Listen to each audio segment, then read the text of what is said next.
ನಮಸ್ಕಾರ ಸ್ನೇಹಿತರೆ, ತಮ್ಮನೇಲಿ ನೋಡಿ ನಿಮ್ಗೆ ಆಶ್ಚರ್ಯ ಆಗಿರ್ಬೋದು. ಇನ್ನೂ ಆ ರೀತಿ ಆಗ್ಲಿಲ್ಲ, ಬಟ್ ಆಗುವಂತ ಸಾಧ್ಯತೆಗಳು ಇದೆ ಅನಿಸ್ತಾ ಇದೆ.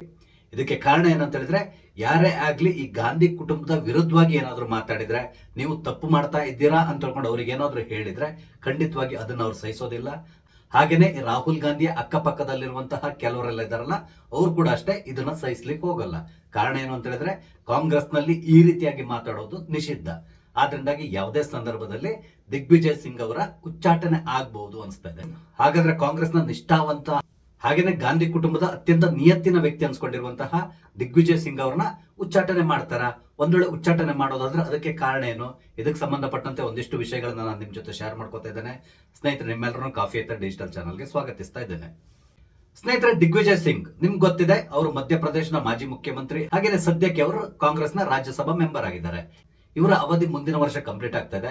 ಆದ್ರೆ ಮೇಲ್ನೋಟಕ್ಕೆ ಕಾಣ್ತಾ ಇರೋದು ಏನಂತ ಹೇಳಿದ್ರೆ, ಇವ್ರನ್ನ ಮುಂದುವರಿಸುವಂತ ಸಾಧ್ಯತೆಗಳು ಇಲ್ಲ. ಮೋಸ್ಟ್ಲಿ ಕಮಲ್ನಾಥ್ ಅವ್ರನ್ನ ಮುಂದೆ ರಾಜ್ಯಸಭಾ ಮೆಂಬರ್ ಮಾಡುವಂತ ಸಾಧ್ಯತೆ ಇದೆ. ಗಾಂಧಿ ಕುಟುಂಬಕ್ಕೆ ಮಲ್ಲಿಕಾರ್ಜುನ್ ಖರ್ಗೆ ತರನೇ ಇವರು ಕೂಡ ಓರ್ವ ನಿಷ್ಠ ವ್ಯಕ್ತಿ ಆಗಿದ್ರು. ಆದ್ರೆ ಅವ್ರು ನಿನ್ನೆ ಮಾಡಿರುವಂತಹ ಒಂದು ಟ್ವೀಟ್ ನಿಂದಾಗಿ ದಿಗ್ವಿಜಯ್ ಸಿಂಗ್ ಅವರು ಯಾವುದೇ ಸಂದರ್ಭದಲ್ಲಿ ಕಾಂಗ್ರೆಸ್ ನಿಂದ ಉಚ್ಚಾಟನೆಗೊಳ್ಳುವಂತ ಸಾಧ್ಯತೆ ಇದೆ. ಹಾಗಾದ್ರೆ ಆ ಟ್ವೀಟ್ ನಲ್ಲಿ ಅಂತಹ ವಿಶೇಷವೇನಿದೆ? ಬೇರೆ ಏನೂ ಇಲ್ಲ. ಇಲ್ಲಿ ದಿಗ್ವಿಜಯ್ ಸಿಂಗ್ ಅವರು RSS ಮತ್ತು ಬಿಜೆಪಿಯನ್ನ ಸ್ವಲ್ಪ ಹೊಗಳಿ ಒಂದು ಟ್ವೀಟ್ ಅನ್ನ ಮಾಡಿದ್ದಾರೆ. ಇದರಿಂದಾಗಿ ಕಾಂಗ್ರೆಸ್ ವಲಯದಲ್ಲಿ ಇದೊಂದು ವಿವಾದದ ಸ್ವರೂಪವನ್ನ ಪಡ್ಕೊಂಡಿದೆ. ದಿಗ್ವಿಜಯ್ ಸಿಂಗ್ ಅವರು ಬಿಜೆಪಿ ಯಾವುದೋ ಒಂದು ಕಾರ್ಯಕ್ರಮದ ಫೋಟೋವನ್ನು ಹಂಚಿಕೊಂಡಿದ್ದಾರೆ. ಆ ಕಾರ್ಯಕ್ರಮದಲ್ಲಿ ಅಂದ್ರೆ ಮೋಸ್ಟ್ಲಿ 1990ರ ಸಂದರ್ಭದ ಯಾವುದೋ ಒಂದು ಕಾರ್ಯಕ್ರಮ. ಆ ಕಾರ್ಯಕ್ರಮದಲ್ಲಿ ಅಡ್ವಾಣಿಯವರು ಕುರ್ಚಿ ಮೇಲೆ ಕೂತ್ಕೊಂಡಿದ್ರೆ, ಅವರ ಕಾಲ ಬುಡದಲ್ಲಿ ನರೇಂದ್ರ ಮೋದಿ ಅವರು ಕೂತ್ಕೊಂಡಿರುವಂತಹ ಫೋಟೋ ಇದಾಗಿದೆ. ಈ ಫೋಟೋವನ್ನ ಶೇರ್ ಮಾಡಿಕೊಂಡು ಈ ಫೋಟೋಗೆ ಸಂಬಂಧಪಟ್ಟಂತೆ ಒಂದು 3-4 ವಾಕ್ಯವನ್ನ ಬರೆದಿದ್ದಾರೆ. ಆ ಸಾಲುಗಳು ಏನು ಅಂತ ಹೇಳಿದ್ರೆ, RSS ಮತ್ತು ಜನಸಂಘದ ತಳಮಟ್ಟದ ಸ್ವಯಂ ಸೇವಕರು ನಾಯಕರ ಕಾಲಿನ ಬಳಿ ನೆಲದ ಮೇಲೆ ಕುಳಿತುಕೊಳ್ಳುವ ಮೂಲಕ ಶಿಸ್ತು ರೂಢಿಸಿಕೊಂಡು ಮುಂದೆ ರಾಜ್ಯದ ಮುಖ್ಯಮಂತ್ರಿ ಮತ್ತು ದೇಶದ ಪ್ರಧಾನಮಂತ್ರಿ ಆಗುತ್ತಾರೆ. ಇದು ಸಂಘಟನೆಯ ಶಕ್ತಿ. ಕೊನೆಗೆ ಇನ್ನೊಂದು ವರ್ಡ್ ಅನ್ನು ಸೇರಿಸಿದ್ದಾರೆ, ಜೈ ಸಿಯರಾಮ್ ಅಂತ ಹಾಕಿದ್ದಾರೆ. ಈ ವಾಕ್ಯಗಳು ಈಗ ಕಾಂಗ್ರೆಸ್ ನಲ್ಲಿ ವಿವಾದದ ಸ್ವರೂಪವನ್ನು ಪಡ್ಕೊಳ್ತಾ ಇದೆ. ದಿಗ್ವಿಜಯ್ ಸಿಂಗ್ ಅವರು ನರೇಂದ್ರ ಮೋದಿ, LK ಅಡ್ವಾಣಿಯವರ ಕಾಲ ಬುಡದಲ್ಲಿ ಕೂತ್ಕೊಂಡಿರುವಂತಹ ಫೋಟೋ, ಹಾಗೇನೆ ಅದ್ರ ಕೆಳಗಡೆ ಒಂದು 4 ಲೈನ್ಗಳನ್ನ ಬರೆದು ಇದನ್ನ ಮಲ್ಲಿಕಾರ್ಜುನ್ ಖರ್ಗೆ, ರಾಹುಲ್ ಗಾಂಧಿ ಹಾಗೇನೆ ಪ್ರಿಯಾಂಕಾ ವಾದ್ರಾ ಇವರಿಗೆ ಟ್ಯಾಗ್ ಮಾಡಿದ್ದಾರೆ. ಇದು ಕಾಂಗ್ರೆಸ್ ಸಂಸ್ಕೃತಿಗೆ ಒಂದು ರೀತಿ ವಿರುದ್ಧವಾಗಿದೆ ಅಂತಲೇ ಹೇಳ್ಬೋದು. ಕಾರಣ ಏನು ಅಂತ ಹೇಳಿದ್ರೆ, ಒಂದು ಬಿಜೆಪಿ ಮತ್ತು RSS ನ ಇವರು ಇಲ್ಲಿ ಹೊಗಳಿದ್ದಾರೆ. ಅದಲ್ಲದೆ ರಾಹುಲ್ ಗಾಂಧಿ ಅವರಿಗೆ ಕಾಂಗ್ರೆಸ್ ನಲ್ಲಿರುವಂತಹ ವ್ಯವಸ್ಥೆಯ ಬಗ್ಗೆ ಸ್ವಲ್ಪ ಎಚ್ಚರಿಕೆಯನ್ನು ಕೊಟ್ಟಿದ್ದಾರೆ. ನಿಮ್ಗೆ ಗೊತ್ತಿರಬಹುದು, ಕೆಲ ದಿನಗಳ ಹಿಂದೆ ರಾಹುಲ್ ಗಾಂಧಿ ಅವರಿಗೆ ಇವರು ಪತ್ರವನ್ನು ಕೂಡ ಬರೆದಿದ್ದಾರೆ. ಕಾಂಗ್ರೆಸ್ ಪಕ್ಷದಲ್ಲಿ ಆಂತರಿಕ ಪ್ರಜಾಪ್ರಭುತ್ವ ಇಲ್ಲ, ಹಾಗೇನೆ ಅಧಿಕಾರ ವಿಕೇಂದ್ರೀಕರಣ ಕೂಡ ಇಲ್ಲ. ಹಾಗಾಗಿ ಇದ್ರ ಬಗ್ಗೆ ಗಮನ ಹರಿಸಬೇಕು ಅಂತ ಹೇಳ್ಕೊಂಡು ರಾಹುಲ್ ಗಾಂಧಿ ಅವರಿಗೆ ಇವರು ಒಂದು ಪತ್ರವನ್ನು ಕೂಡ ಬರೆದಿದ್ದಾರೆ. ಈಗ ಈ ಫೋಟೋವನ್ನು ಹಂಚಿಕೊಳ್ಳೋ ಮುಖಾಂತರ ಕಾಂಗ್ರೆಸ್ ನಲ್ಲಿ ಸದ್ಯಕ್ಕೆ ಪರಿಸ್ಥಿತಿ ಹೇಗಿದೆ ಅನ್ನೋದನ್ನ ರಾಹುಲ್ ಗಾಂಧಿ ಅವರಿಗೆ ಮನದಟ್ಟು ಮಾಡ್ಲಿಕ್ಕೆ ಪ್ರಯತ್ನಿಸಿದ್ದಾರೆ. ನಿಮ್ಗೆ ಗೊತ್ತಿದೆ, ಕಾಂಗ್ರೆಸ್ ನಲ್ಲಿ ರಾಹುಲ್ ಗಾಂಧಿ ಅಥವಾ ಸೋನಿಯಾ ಗಾಂಧಿ ಇವ್ರು ಏನ್ ನಿರ್ಧಾರ ತಗೊಳ್ತಾರೋ ಅಂದ್ರೆ ಟೋಟಲ್ ಆಗಿ ಈ ಗಾಂಧಿ ಫ್ಯಾಮಿಲಿ ಏನ್ ನಿರ್ಧಾರ ತಗೊಳ್ತದೋ ಅದೇ ಫೈನಲ್ ಆಗಿರ್ತದೆ. ಅಲ್ಲಿ ಇವರ ವಿರುದ್ಧವಾಗಿ ಯಾರು ಮಾತಾಡುವಂತಿಲ್ಲ. ಅವ್ರು ಏನ್ ನಿರ್ಧಾರ ತಗೊಳ್ತಾರೋ ಅದೇ ಫೈನಲ್ ಆಗಿರ್ತದೆ. ಹಾಗಾಗಿ ಬಹಳಷ್ಟು ಜನ ಈಗಾಗಲೇ ಕಾಂಗ್ರೆಸ್ ನ ತೊರೆದು ಬೇರೆ ಬೇರೆ ಕಡೆ ಹೋಗಿದ್ದಾರೆ, ಅಥವಾ ಕಾಂಗ್ರೆಸ್ ವಿರುದ್ಧವಾಗಿ ಇದು ಸರಿಯಲ್ಲ ಅಂತೇಳಿ ಹೇಳಿ ಏನಾದ್ರೂ ಮಾತಾಡಿದ್ರೆ ತಕ್ಷಣ ಅವ್ರನ್ನ ಪಕ್ಷದಿಂದ ಹೊರಗಡೆ ಹಾಕುವಂತಹ ಕೆಲಸ ಕಾಂಗ್ರೆಸ್ ನಲ್ಲಿ ಸತತವಾಗಿ ನಡ್ಕೊಂಡ್ ಬಂದಿದೆ. ನಿಮ್ಗೆ ಗೊತ್ತಿರ್ಬೋದು, ಇತ್ತೀಚೆಗೆ ಎಷ್ಟು ಜನ ನಾಯಕರು ಕಾಂಗ್ರೆಸ್ ಪಕ್ಷವನ್ನ ಬಿಟ್ಟು ಬೇರೆ ಕಡೆ ಹೋಗಿದ್ದಾರೆ ಅಂತಕೊಂಡು. ಹಾಗೇನೆ ಅವರು ಬೇರೆ ಪಕ್ಷಕ್ಕೆ ಸೇರಿ ಅಲ್ಲಿ ಈಗಾಗಲೇ ಯಾವ ಮಟ್ಟಕ್ಕೆ ಬೆಳೆದಿದ್ದಾರೆ ಅನ್ನೋದು ಕೂಡ ನಿಮ್ಗೆ ತುಂಬಾ ಚೆನ್ನಾಗಿ ಗೊತ್ತಿದೆ. ಹಾಗಾಗಿ ಇಲ್ಲಿ ದಿಗ್ವಿಜಯ್ ಸಿಂಗ್ ಅವರು ಸಾಮಾನ್ಯ ಕಾರ್ಯಕರ್ತರಿಗೆ ನೀವು ಇಂಪಾರ್ಟೆನ್ಸ್ ಕೊಡ್ತಾ ಇಲ್ಲ, ಸಾಮಾನ್ಯ ಕಾರ್ಯಕರ್ತರು ಬೆಳೆದು ಮೇಲ್ ಬರ್ಲಿಕ್ಕೆ ಸಹಕಾರವನ್ನು ಕೊಡ್ತಾ ಇಲ್ಲ, ಇದನ್ನ ಇಲ್ಲಿ ಪ್ರಶ್ನೆ ಮಾಡಿದ್ದಾರೆ. ಅದಕ್ಕೆ ಅವರು ಉದಾಹರಣೆ ಕೊಟ್ಟಿರೋದು ನರೇಂದ್ರ ಮೋದಿ ಅವರು. ನಿಮ್ಗೆ ಗೊತ್ತಿದೆ, ನರೇಂದ್ರ ಮೋದಿ ಅವರು ತಳಮಟ್ಟದಿಂದ ಮೇಲ್ ಬಂದಂತಹ ವ್ಯಕ್ತಿ, ಈಗ ದೇಶದ ಪ್ರಧಾನಮಂತ್ರಿ ಕೂಡ ಆಗಿದ್ದಾರೆ ಅವರು. ಹಾಗೇನೆ ಭಾರತವನ್ನು ವಿಶ್ವದಲ್ಲಿ ಒಂದು ಮಟ್ಟಕ್ಕೆ ತಗೊಂಡು ಹೋಗ್ಲಿಕ್ಕೆ ಸತತ ಪ್ರಯತ್ನ ಪಡ್ತಾ ಇದ್ದಾರೆ. ಈಗಾಗಲೇ ಭಾರತ 4ನೇ ಅತಿ ದೊಡ್ಡ ಆರ್ಥಿಕ ಶಕ್ತಿಯಾಗಿ ಬೆಳೆದು ಬಂದಿದೆ. ಇದನ್ನ ನಾವೆಲ್ಲರೂ ಒಪ್ಕೊಳ್ಳೇಬೇಕಾಗಿದೆ.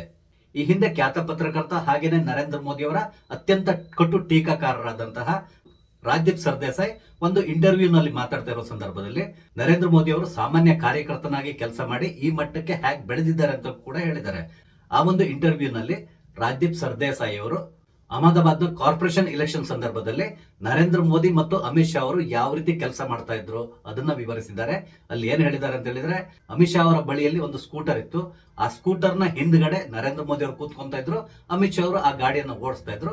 ಮನೆ ಮನೆಗೆ ತೆರಳಿ ಪ್ರಚಾರವನ್ನ ಮಾಡ್ತಾ ಇದ್ರು, ಪೋಸ್ಟರ್ ಗಳನ್ನ ಹಂಚ್ತಾ ಇದ್ರು, ಹಾಗೇನೆ ಅಲ್ಲಲ್ಲಿ ಭಾಷಣಗಳನ್ನು ಕೂಡ ಮಾಡ್ತಾ ಇದ್ರು. ಆ ಮುಖಾಂತರ ತಳಮಟ್ಟದಿಂದ ಇವರು ಕೆಲಸ ಮಾಡಿಕೊಂಡು ಈಗ ಈ ಮಟ್ಟಕ್ಕೆ ಬೆಳೆದಿದ್ದಾರೆ. ಒಬ್ಬರು ನಮ್ಮ ದೇಶದ ಪ್ರಧಾನಮಂತ್ರಿ ಆದ್ರೆ ಇನ್ನೊಬ್ಬರು ಸದ್ಯಕ್ಕೆ ನಮ್ಮ ದೇಶದ ಗೃಹ ಮಂತ್ರಿ ಆಗಿದ್ದಾರೆ. ಹಾಗೇನೆ ಮುಂದಿನ ದಿನಗಳಲ್ಲಿ ಅವರು ಪ್ರಧಾನಿ ಆಗುವಂತ ಸಾಧ್ಯತೆ ಕೂಡ ಇದೆ. ಈ ರೀತಿಯಾಗಿ ರಾಜ್ದೀಪ್ ಸರ್ದೇಸಾಯಿ ಅವರು ಹೇಳಿದ್ದಾರೆ. ಇದರ ಅರ್ಥ ಏನು ಅಂತ ಹೇಳಿದ್ರೆ, RSS ನಲ್ಲಿ ಸಾಮಾನ್ಯವಾಗಿ ಈ ರೀತಿಯಾಗಿ ತಳಮಟ್ಟದಿಂದ ಕೆಲಸ ಮಾಡುವಂತಹ ಕಾರ್ಯಕರ್ತರನ್ನು ಗುರುತಿಸಿ ಅವರಿಗೆ ರಾಜಕೀಯದಲ್ಲಿ ಚಾನ್ಸ್ ಕೊಡ್ತಾರೆ. ಹಾಗೇನೆ ರಾಜಕೀಯದಲ್ಲಿ ಕೂಡ ಅಷ್ಟೇ ಅವರು ದಾರಿ ತಪ್ಪದ ರೀತಿಯಲ್ಲಿ ನೋಡಿಕೊಂಡು ಅವರು ಉನ್ನತ ಮಟ್ಟದ ಹುದ್ದೆಯನ್ನು ಏರಲಿಕ್ಕೆ ಸಹಕಾರವನ್ನು ಕೊಡ್ತಾರೆ. ಹಾಗಾಗಿ ನರೇಂದ್ರ ಮೋದಿ ಅವರು ಇವತ್ತು ಪ್ರಧಾನಮಂತ್ರಿಯ ಸ್ಥಾನಕ್ಕೆ ಏರಿದ್ದಾರೆ. ಇದಕ್ಕೆ ಮುಖ್ಯ ಕಾರಣ ಏನು ಅಂತ ಹೇಳಿದ್ರೆ, ಸ್ವಯಂ ಸೇವಕ ಸಂಘದಲ್ಲಿರುವಂತಹ ಶಿಸ್ತು ಮತ್ತು ಅಲ್ಲಿ ರೂಢಿಸಿಕೊಂಡು ಬಂದಂತಹ ನಿಯತ್ತು, ಇದರಿಂದಾಗಿ ಅವರು ಈ ಮಟ್ಟಕ್ಕೆ ಬೆಳೆದಿದ್ದಾರೆ.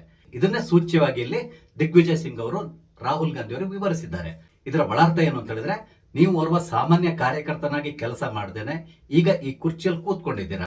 ಅವರೇನು ಕಾಂಗ್ರೆಸ್ ಪಕ್ಷದ ಅಧ್ಯಕ್ಷರಲ್ಲ, ಆದ್ರೆ ಕಾಂಗ್ರೆಸ್ ಪಕ್ಷದ ಅಧ್ಯಕ್ಷರು ಅನ್ಸ್ಕೊಂಡಿರುವಂತಹ ಮಲ್ಲಿಕಾರ್ಜುನ್ ಖರ್ಗೆ ಏನೇ ನಿರ್ಧಾರ ತಗೊಳ್ಳೋದಿದ್ರು ಕೂಡ ರಾಹುಲ್ ಗಾಂಧಿ ಪರ್ಮಿಷನ್ ನ ಕೇಳ್ಕೋಬೇಕಾಗ್ತದೆ. ರಾಹುಲ್ ಗಾಂಧಿ ಒಂದ್ ವೇಳೆ ಇವ್ರು ಏನಾದ್ರು ನಿರ್ಧಾರ ತಗೊಂಡಿದ್ದನ್ನ ಸರಿ ಇಲ್ಲ ಬೇಡ ಅಂತೇಳಿ ಹೇಳಿದ್ರೆ ಮಲ್ಲಿಕಾರ್ಜುನ್ ಖರ್ಗೆ ಅವರು ಆ ವಿಷಯವನ್ನ ಅಲ್ಲಿಗೆ ಡ್ರಾಪ್ ಮಾಡ್ಬೇಕಾಗಿ ಬರ್ತದೆ. ಒಂದ್ ವೇಳೆ ಮಲ್ಲಿಕಾರ್ಜುನ್ ಖರ್ಗೆ ಅವರು ಇಲ್ಲ ನಾನು ಹೇಳಿದ್ರು ಸರಿ ಇದೆ, ಇದನ್ನ ಇಂಪ್ಲಿಮೆಂಟ್ ಮಾಡಬೇಕು ಅಂತೇಳಿ ಹೇಳಿದ್ರೆ ತಕ್ಷಣ ಮಲ್ಲಿಕಾರ್ಜುನ್ ಖರ್ಗೆ ಅವ್ರನ್ನ ಪಕ್ಷದಿಂದ ಹೊರಹಾಕುವಂತ ಸಾಧ್ಯತೆಗಳು ಕೂಡ ಇರ್ತದೆ. ಇದರ ಅರ್ಥ ಕಾಂಗ್ರೆಸ್ ಪಕ್ಷದಲ್ಲಿ ಇವರೇ ಸುಪ್ರೀಂ ಆಗಿರ್ತಾರೆ, ಇವ್ರು ಏನ್ ನಿರ್ಧಾರ ತಗೊಳ್ತಾರೋ ಅದೇ ಫೈನಲ್ ಆಗಿರ್ತದೆ. ಹಾಗಾಗಿ ಕಾಂಗ್ರೆಸ್ ಪಕ್ಷ ಈಗ ಈ ವಿನಾಶದ ಅಂಚೆಗೆ ಬಂದು ನಿಂತಿದೆ. ಮೊದಲಿಂದನೂ ಕೂಡ ಅಷ್ಟೇ ಕಾಂಗ್ರೆಸ್ ಪಕ್ಷದಲ್ಲಿ ಇದೇ ರೀತಿಯಾದಂತಹ ಒಂದು ವ್ಯವಸ್ಥೆ ಇದೆ. ನಾನು ಕೂಡ ಕಾಂಗ್ರೆಸ್ ಪಕ್ಷದಲ್ಲಿ ಕಾರ್ಯಕರ್ತನಾಗಿ ಕೆಲ ವರ್ಷಗಳ ಮಟ್ಟಿಗೆ ಕೆಲಸ ಮಾಡಿದ್ದೇನೆ. ಹಾಗಾಗಿ ನಂಗೆ ಕಾಂಗ್ರೆಸ್ ಪಕ್ಷದಲ್ಲಿ ಈ ನಾಯಕರು ಹೇಗಿರ್ತಾರೆ, ಅವರು ಕಾರ್ಯಕರ್ತರನ್ನ ಯಾವ ರೀತಿ ನಡೆಸ್ಕೊಂತಾರೆ ಎಲ್ಲದನ್ನು ನಾನು ನೋಡಿದ್ದೇನೆ. ಹಾಗಾಗಿ ನಾನು ಇದ್ರ ಬಗ್ಗೆ ಧೈರ್ಯವಾಗಿ ಮಾತಾಡಬಲ್ಲೆ. ಸದ್ಯಕ್ಕಂತೂ ಕಾಂಗ್ರೆಸ್ ನಲ್ಲಿ ಯಾವುದೇ ರೀತಿಯಾದಂತಹ ಆಂತರಿಕ ಪ್ರಜಾಪ್ರಭುತ್ವ ಇಲ್ಲ. ಇವರೇನು ಹೇಳ್ಕೊಂಡ್ ಬರ್ತಾರೆ, ನಾವು ಪ್ರಜಾಪ್ರಭುತ್ವವನ್ನ ರಕ್ಷಿಸಲಿಕ್ಕಾಗಿ ಹುಟ್ಟಿದವರು ಅಂತೇಳಿ.